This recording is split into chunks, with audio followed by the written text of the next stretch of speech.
Chris, what were some important events or influences in your life that shaped your relationship with fear? I remember when my parents getting separated, right? Mm, That was I was quite young. I was 8, and the level of change that brought into our lives, because my father just didn't move away a little bit. He moved countries at the same mm, time. Longer story, but we were really then all of a sudden from the family unit down to this, more uh, broken family unit, and this additional responsibility I had to take on because I was the oldest. Um, and I remember, I don't know if it was fear, but certainly uncertainty, mhm. and acclimating, and so many things changed. My mom started working. I went to a daycare place after school, with people I didn't really know.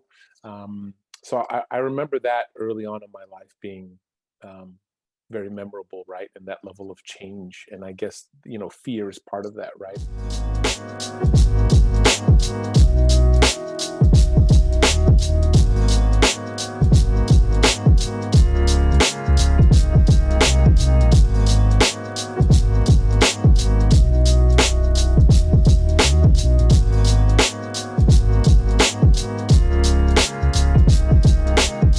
This, from a company perspective, is how do you give people an environment where they will work better, right? And that is allowing Mhm. their whole selves to come, and that also means being able to have open, EQ driven conversations, where fear and anxiety and the things that are attached to that are a critical part of it, and helping people deal with their daily work and overcome challenges, and take on new opportunities and stretch themselves in whatever capacity those elements of fear might come into play.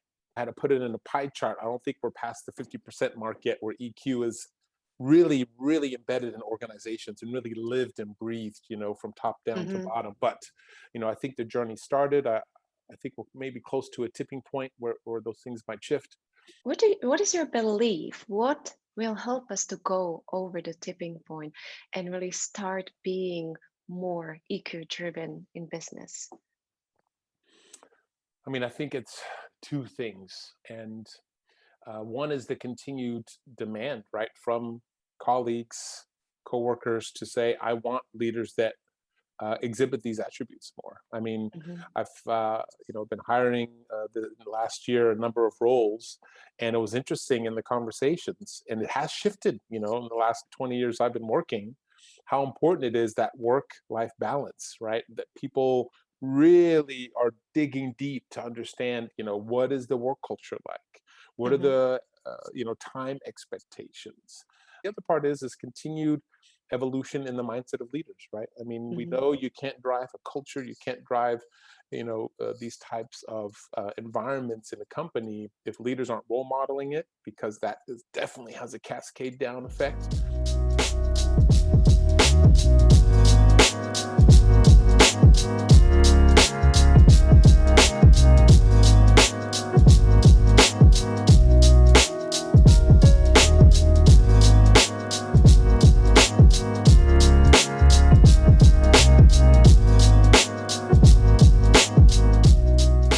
Let's imagine together that you are going into a tough conversation with one of your key leaders, very influential person in your business, and you know you have to deliver some difficult news.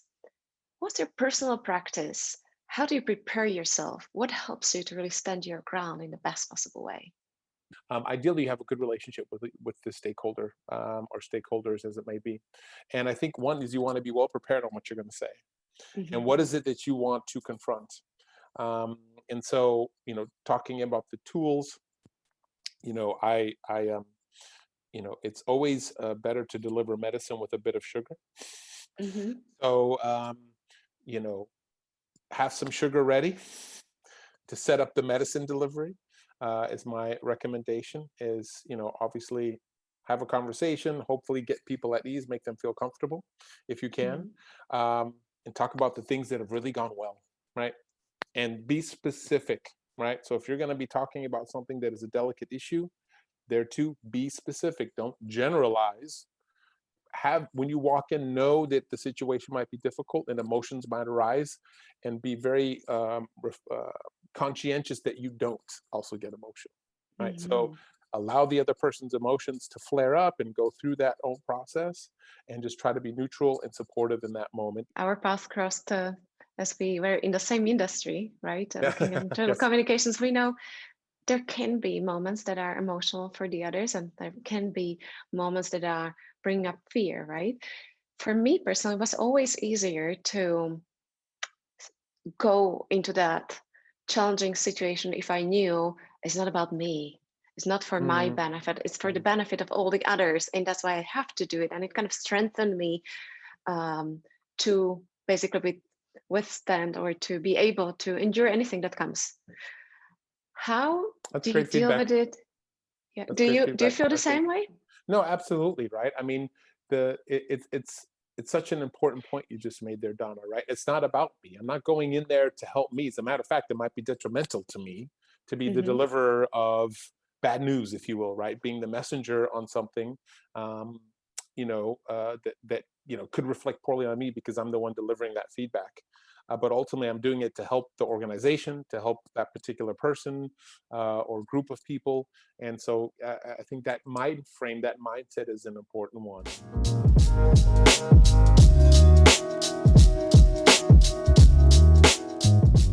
I think ultimately confronting your fears is a healthy thing, right? So I think um, I would encourage people to reflect upon themselves, those things that cause them anxiety, cause them fear, that cause uncertainty, and I'm a Six Sigma black belt, but you know, ask the five whys, right? Keep digging to understand what is the real root cause of my fear and concern and anxiety, right? And whatever it might be, those root causes is try to understand them so you can reflect and then think of a plan to how to overcome those fears, right?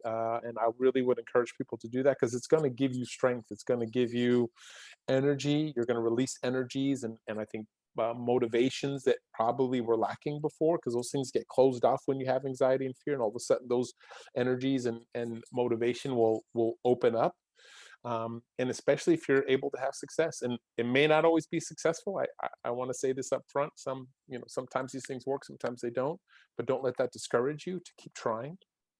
Learn from your experience, reflect on what worked well or what didn't, and try to improve next time around. Go for it. I think you will find that you will feel better, you will have more energy, and you'll be able to bring more to yourself to work, and you'll be ultimately more successful. I would suggest.